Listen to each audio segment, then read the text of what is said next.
I've said it before, I'll say it again. Oftentimes during a wedding ceremony, there's not much more that the pastor can teach the bride and groom. But I have you as a captive audience, so I will learn that. Paul writes in Corinthians, chapter 13, "If I could speak all the languages of the earth, of the angels, but I did not love others, I would only be a noisy gong.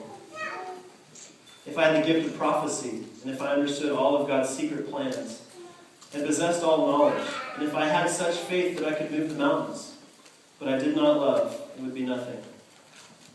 If I gave everything that I had away to the poor, and even sacrificed my body, I could boast about it. But if I didn't love others, I would have gained nothing. Love is patient. Love is kind. Love is not jealous or boastful, proud or rude. It does not demand its own way. It is not irritable, and it keeps no record of being wronged. Love never gives up. Love never loses faith. It is always hopeful and endures through every circumstance." Later on in the chapter, he says, these three things will last forever: faith, hope, and love. It would be our hope that you guys would never give up faith in one another, that you would always trust in the things unseen, and continue to always hope for that best thing that's still there.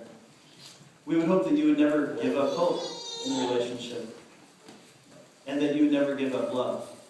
But as I've said to you guys before, it's not just about what you guys can do in your own human strength. It's what you can do through God's strength. I would hope that you guys would cling to the faith that you have in your Lord Jesus Christ. Through His strength, you can go way past what you could do on your own, and you're going to need that. I would ask that you would cling to your hope in God the Father, that as He does the things for you that He promised to you, you will be able to take the marriage so much further than you could on your own. And the greatest of these things, love. Yeah, you guys love each other.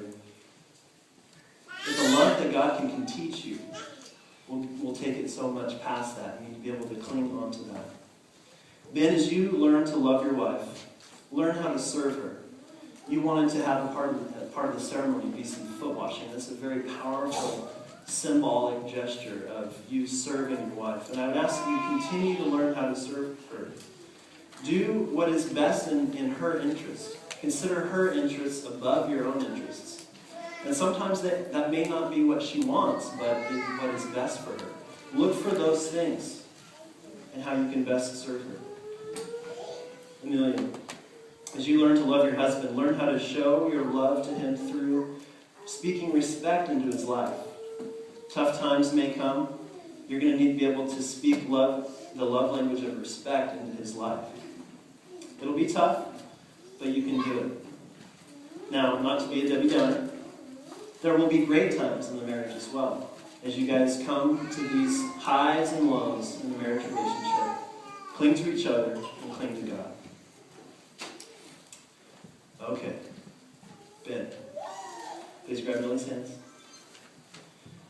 Do you, Benjamin, take Millie to be your lawfully wedded wife, to have and to hold from this day on, for better, for worse, for richer, for poorer, in sickness and health, as long as you both shall live?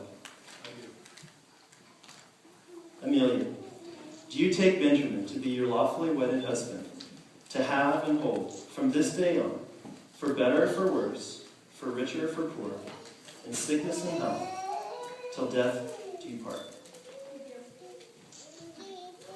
Can I have the rings, please?